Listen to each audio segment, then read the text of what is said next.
Good morning, everybody. Welcome to Life Point. I'd love for you to join in and sing with us with this song this morning.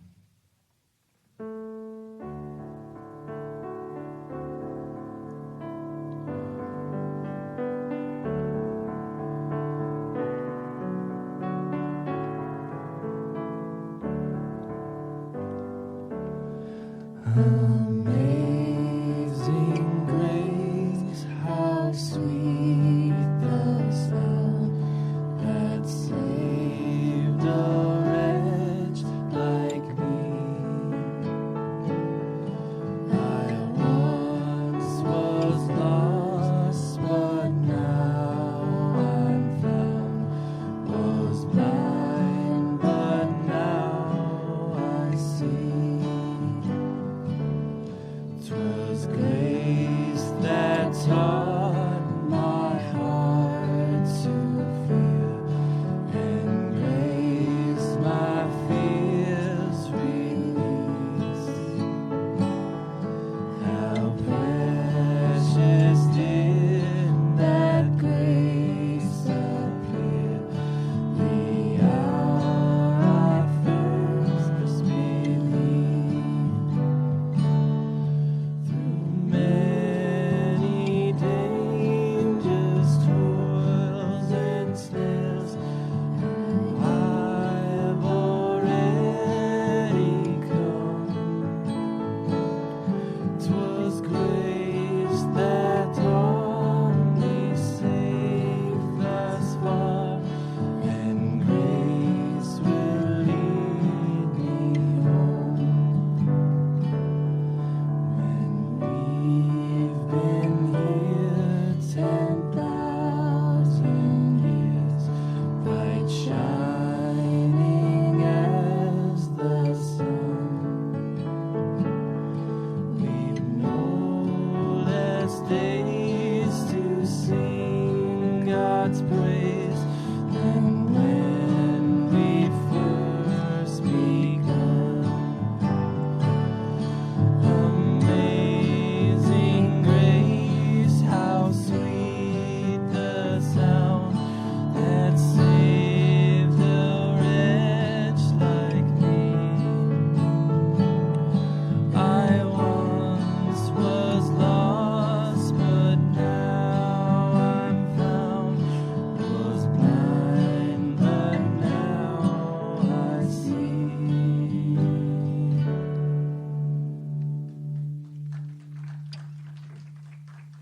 Thank you.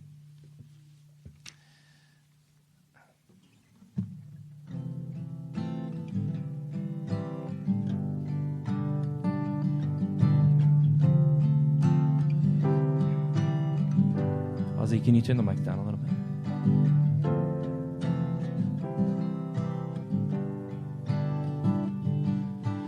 Higher than the mountains that I face, stronger than the power of the grave, constant in the trial and the change. One thing remains. One thing remains. 'Cause your love never fails and never gives up, never runs out on me. Your love never fails and never gives up, never runs out on me. 'Cause your love never fails and never gives up, never runs out on me. Your love.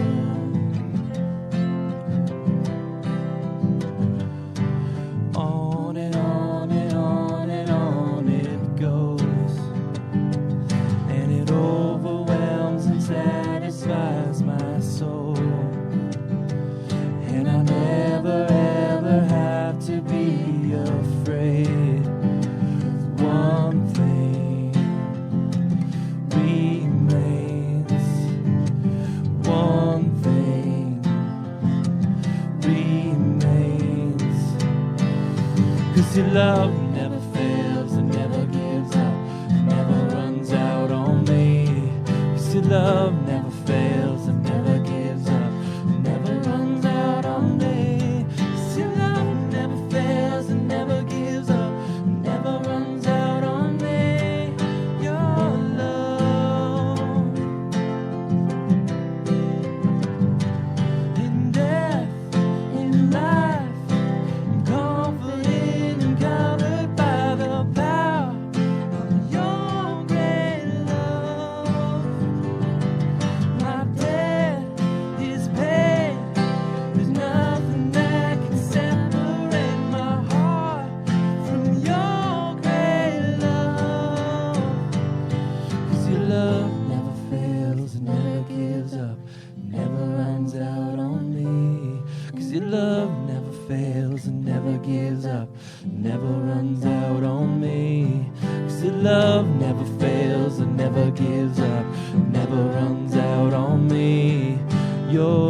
Thanks, guys. I'd like to give an extra special thank for Rebecca for singing with us today. Thanks. And I also just wanted to say that we're still in the middle of the Together We Rise campaign. We're trying to support that initiative, which is helping to support COVID cases in underdeveloped third world countries where they don't have the resources to manage it and fight it effectively. So we would be very happy if you could go to the LifePoint website and just look in that Together We Rise section, and any support that you could give us would be very, very much appreciated for everybody. So thanks everyone.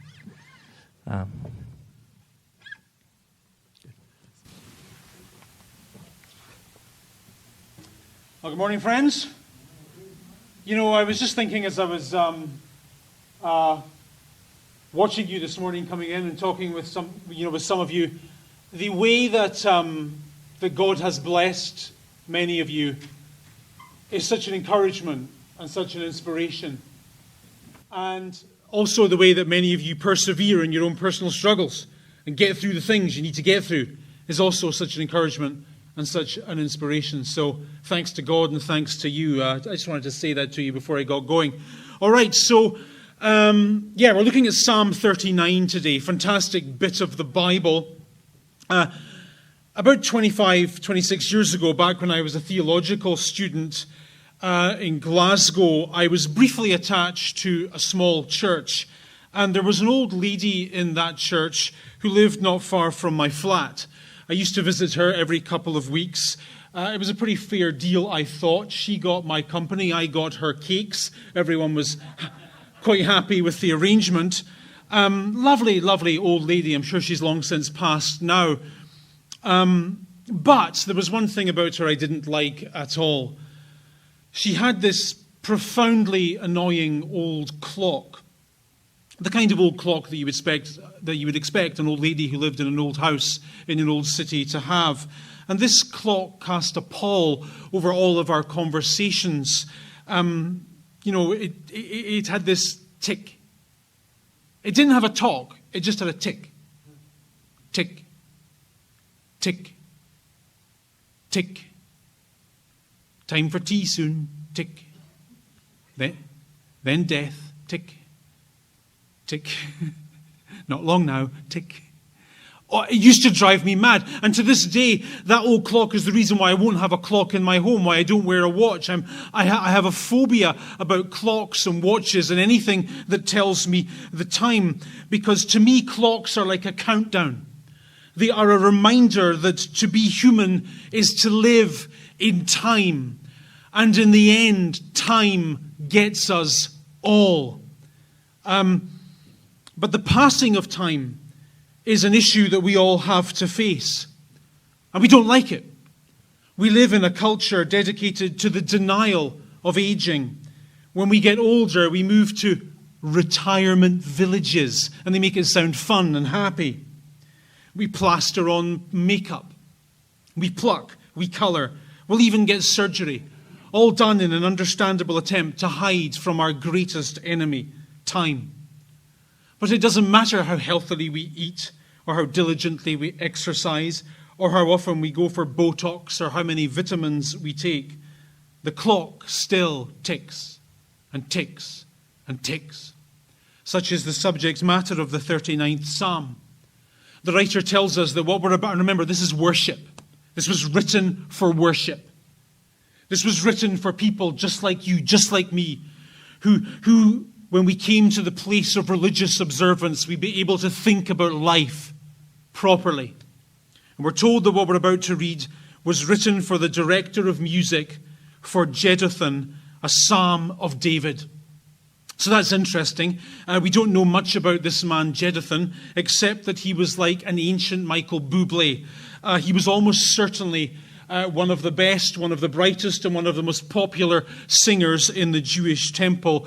And so they wrote this song especially for him, because he had a way of making sad things sound interesting. He had that tone, that depth to his voice. Beautiful. The opening line says, "I will watch my ways, and I will keep my tongue from sin. I will put a muzzle on my mouth in the presence of the wicked. So that's weird, because usually when you read a psalm in the Bible, the writer says something like, I just had to cry out. I just had to sing what's in my heart and get it out in the open, because I can't hold it in. There's something I need to get off my chest. That's normally what you would expect to read in the book of Psalms. But this guy has the opposite approach. He says, I've made a decision to keep my mouth shut. I've made a decision to say nothing to anyone. And you know, this is a hard thing to say, but we all need to hear it. There are some people in life around whom you just need to be really careful what you say, usually for one of two reasons. Firstly, they might just be a gossip. They might be the kind of person that everything you say to them gets repeated by them to everyone they know. I mean, we live in a world now where people's idea of keeping a secret is only telling 5 people. And that's a skill you have to learn. You have to realize that not everyone has the right to know everything about your own personal business. And I'm sorry, but there are some people, they're not bad people, not at all, but you just have to be aware that every single thing you say to them then gets broadcast to everyone they know. So you have to be careful around those people. And the other kind of people you have to be careful around are people from Liverpool. And I'm saying that because I knew this guy from Liverpool once, and you just had to watch every word around him. Didn't matter what you said. You could say something about the weather or about sports or about your favorite brand of muffin, and he had this way of turning it into an argument. It was almost like he was poised at the ready to jump on your every word and just lash out. And I'll bet somewhere in your social circle, especially on social media, you've got people like that in your life. They're always ready to just jump on the slightest comment you make and turn it into an argument. And I'm telling you, today, in 2020, you have to be extra careful. Extra careful.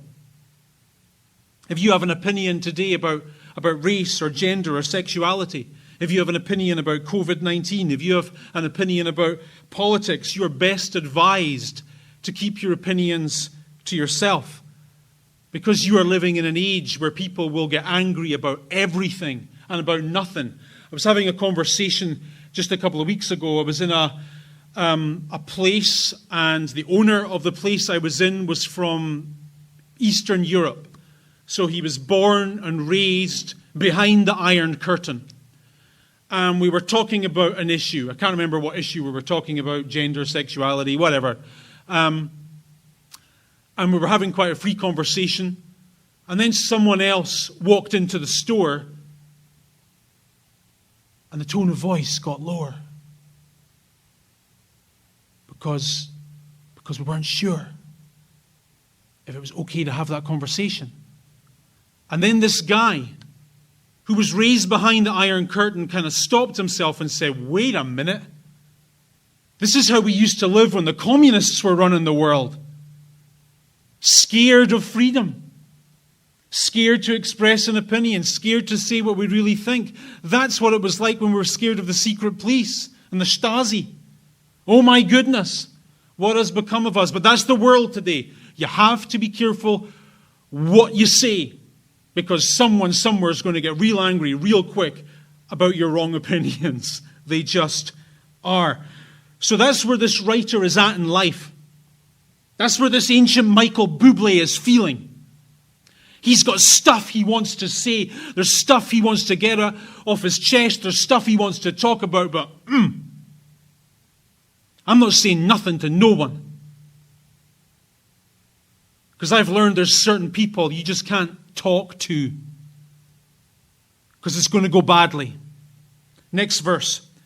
He says, so I remained utterly silent, not even saying anything good. But my anguish increased. My heart grew hot within me. While I meditated, the fire burned. Then I spoke with my tongue. So he's in this sentence, what's he saying? He's saying, guys, I've had something on my mind for a while. And there's been these thoughts jumbled around, and I've been stewing things over, and ideas and opinions. It's all been formulating and boiling away within me, and I haven't told anyone, I haven't said anything, and I've kept my mouth shut. But you know what? I just can't bottle this up one more day. I just got to get what's in here out of here and get it off my chest. I've got to let you know what's going on. And then he tells the world what it is. Here's what I'm thinking, folks. He says, show me, Lord, my life's end and the number of my days. Let me know how fleeting my life really is. The word fleeting comes from a verb that means to end. So what we're dealing with here is a man who has noticed the clock, and he has heard its tick and its talk. And now he's wondering, and he's looking at the life he's been living, and he says, you know, this is just a joke. I mean, I've got to a point in life now where I've realized that this is a joke. I've spent my whole life climbing a ladder, and I've got some of the things they said I should get, and I've done some of the things they said I should do, and I climbed, and I climbed, and I climbed, and now it feels like this ladder I've been climbing my whole life has been leaning against the wrong wall. I feel like, do you know what I feel like? I feel like I've woken up. And now, and only now, do I realize how dumb everything is and how dumb I have been. He says, you have made my days a mere handbreadth. The span of my years is nothing before you. Everyone is but a breath, even those who seem secure. Have a look at this. So this, as you can see, next slide, please. Thanks. Yeah. This, as you can see, is a sandcastle on a beach. And, you know, it's not the kind of sandcastle that most people build. It's a pretty elaborate sandcastle. Probably an Italian involved in this job. It's well built. It's elaborate. Maybe an engineer, high functioning, something like that. And I like this image. I like it very much, actually. And the reason I like it is because of the contrast between the foreground and the background. In the foreground, you have this meticulously built sandcastle. Beautiful. Built with pride. Built with care. Built right. But in the background, there is the foreboding presence of the ocean.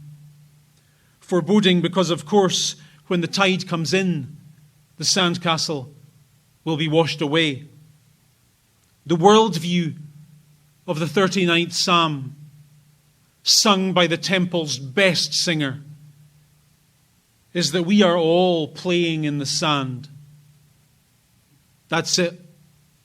We're building our lives, some meticulously, some less meticulously, on the shore of an immense and unforgiving ocean.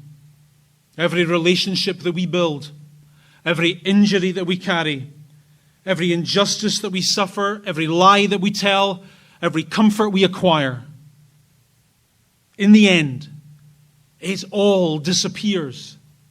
It all goes away. And this, the ancient Michael Bublé sings, is what we should take to heart while we're alive. We should take to our heart that one day everything will become nothing, and that therefore nothing we are doing is worth what we think it is worth. It's a joke. Next verse. He says, surely everyone goes around like a phantom. In vain they rush about, heaping up wealth without knowing whose it will finally be. So here he's talking about money and stuff. And what he says about money and stuff is that, it's not like lunch. If you're hungry and you go for lunch, at the end of lunch, usually you feel like you've had enough lunch and you don't want any more lunch. However, when it comes to money and stuff, you always want more and more and more, because the more and more you have, the happier you think you will one day be. And that thing in us that wants more, that from the perspective of this scripture wants to heap up wealth, is ever so slightly sad. And of course, to talk about money and stuff in this way is to talk counter to the narrative with which we all live and under which we all live our lives. But here's what he's saying. He's saying that if you structure your life around this unthinking dogma of work as hard as you can to get as much as you can, what you're trying to do is climb a mountain that doesn't have a top. And that being the case, your life is, what does he call it? A phantom. And you don't need to be a Bible expert to figure out what he's saying here. He's saying what you think is real isn't real. What you think is important is not important. What you think matters does not matter. What you think will last forever will not last forever. And as soon as the singer talks this way about money and stuff, we all want to push back because we know the singer is wrong. We know he's just a hippie wearing Crocs and pajamas or something. Right? He's wrong about this. We know that money and stuff works. We know it's right to work as hard as you can to get as much as you can. And driven by that knowledge, that's exactly what we do. We work and we work and we work and we save and we save and we save and we acquire and we acquire and we acquire. And we get it all. We do. In terms of the people of this world, we win. The car, the house, the savings, the investments, the stuff, it's all important. And in the background to our getting and our working and our saving and our having, the singer strikes this discordant note of wisdom. It is all a ghost. It is not real. It does not matter. In other words, let me talk to you and to myself about the lunacy of the life you live and that I live. Here's the plan, right? Here's the optimal way of living in the GTA. Work your guts out. 40 hours a week, that's for losers. 50, 60, 70, 80 hours a week, that's what you got to do. Work as hard as you can so that you can drive that car you want to drive and live in that lovely home. The only problem, of course, is that you'll never be in your nice home because you'll be working 80 hours a week stuck in a cubicle. And the only time that you'll be sitting in your nice car is on traffic on the way to the job that's sucking the life out of you. But you got to keep spinning the wheel like a good gerbil, otherwise you won't be able to keep up the payments on the lifestyle that's slowly killing you. Fortunately for you, the job that's slowly killing you comes with a pretty good drug plan, which will delay your death just long enough to pay off your house, so that you can leave it to your ungrateful kids, who, being millennials, don't share your view in the world. So they'll just sell your house that you worked your whole life to get, and they'll take the money and they'll go live on a beach in Thailand, and they'll work no hours a week. But even if that won't happen, even if it doesn't get to that, and it probably won't, because your kids will just stick you in a nursing home. And the nursing home will take pretty much everything you spent your life working for so that they can give big fat bonuses to their shareholders. It's a perfect plan that we all live. So what this sentence is saying, that before you subscribe unthinkingly to this dogma of working as hard as you can to get as much as you can, you should at least think about it. You should think about things like, what will it cost you to get the things you think you need? How much of your life will you have to swap in exchange for those things? And even if you get all those things, will you be happier? Will you really be better off? Will you really be more alive? Next verse he says, "But now, Lord, what do I look for? I got to this middle-aged point in life, I've realized it's all a joke. I've realized everything I've got or everything I'm trying to get doesn't really amount to much at the end of the day. So what do I do? What do I feel? My hope," he says, "is in you. Save me from my transgressions. Do not make me the scorn of fools." I love that.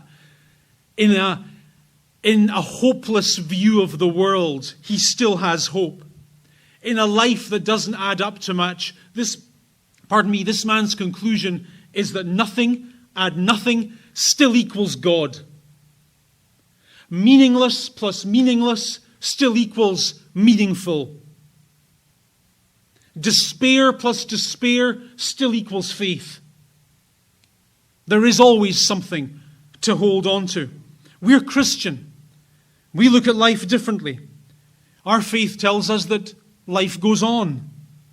Our faith tells us that after this life, there is another.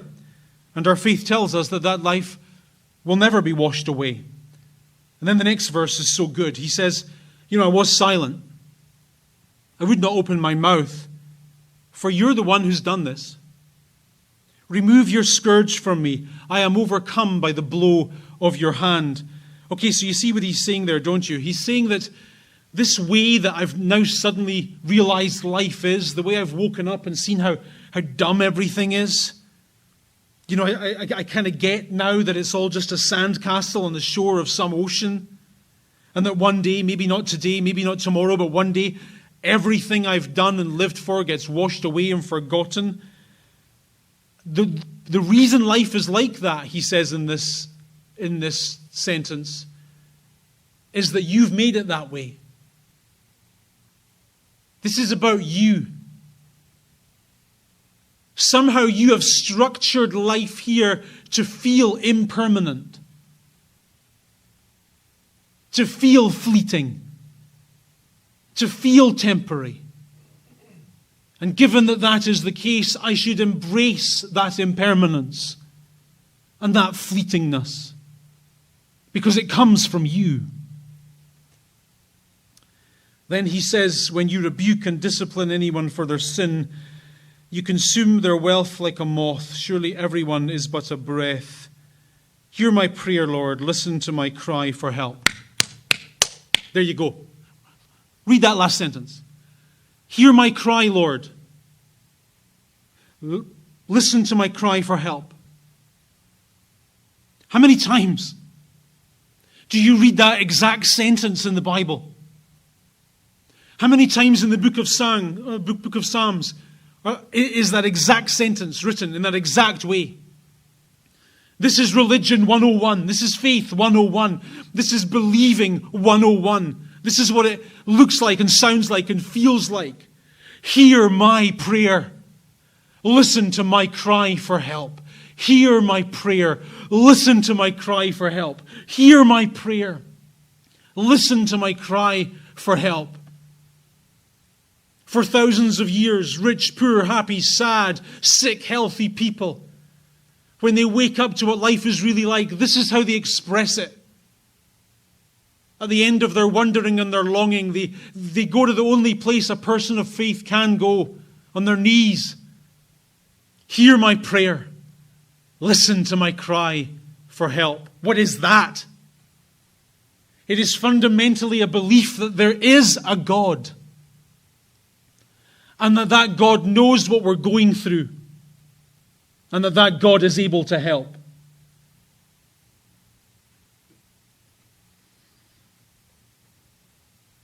Do not be deaf to my weeping. I dwell with you as a foreigner, a stranger, as my ancestors were. And then he says in conclusion, with a lift in his tone, look away from me, that I may enjoy life again before I depart and am no more. Enjoy life before I depart. I like that. When you wake up to the fact that life is here today and gone tomorrow, when you embrace the God-given impermanence of every aspect of our living, the urgent question as a person of faith then becomes, what should I do today? How should I live tonight? Remember that really gross and boring film that came out a few years ago, 127 Hours? It was about that guy who was climbing in Utah, and he was climbing up the wall of a couple of canyons, and he got stuck between the canyon wall and a boulder, and he cries for help. because he can't climb his way out of the canyon. He's pinned against this rock. And because he's in the middle of nowhere, no one comes to help him. And he waits and he waits, and he realizes if he doesn't get out of this canyon, he's going to die. So he comes up with a plan, right? He breaks his own arm, pulls his penknife out of his pocket, and cuts through his own skin, his own muscle, his own sinew, and with one arm climbs his way out of the canyon, leaving his other arm trapped against the rock. And the tagline of that movie was amazing. The tagline said, "We will do anything to live." We will do anything to live. And we've proved that in our lives. We'll get surgery. We'll go through nasty chemotherapies. We'll have transplants. We'll diet. We'll exercise. We'll even eat salads. We'll do everything. We'll do anything to stay as alive as we can for as long as we can. And I point that out because this 39th Psalm, with its sadness and its cynicism, has a point to the sadness. And the point is that when you wake up to the fact that everything about your life is temporary and transient and fleeting, it instantly becomes filled with pleasure and possibility and urgency. That's what this song is asking us to do. For goodness sake, get urgent about your life. Get urgent about today. Get urgent about happiness. Get urgent about achieving whatever it is you want to achieve while you're alive. It doesn't last forever and it doesn't last long. The wisdom of this song says, you know what? You don't get to play for long in the sand. And you cannot waste a single day not being enchanted by the amazing miracle of the life you've got. Ask any biologist, Christian or not, they will tell you the chances of you being alive today are improbable and unlikely. But the fact that you are is astonishing. Not dead, but alive. So hear the wisdom of the ancient Michael Bublé and hear it well. Enjoy life before you depart. Make the most of it before you must leave. For we all must leave. This is a call to you and to me, that we celebrate every single moment we have playing in the sand, bringing to each of those moments a deep awareness that a day is coming soon when we will not have moments such as these. Thank you for being here. Thank you for joining us online. God bless you, and I look forward to seeing you again next Sunday.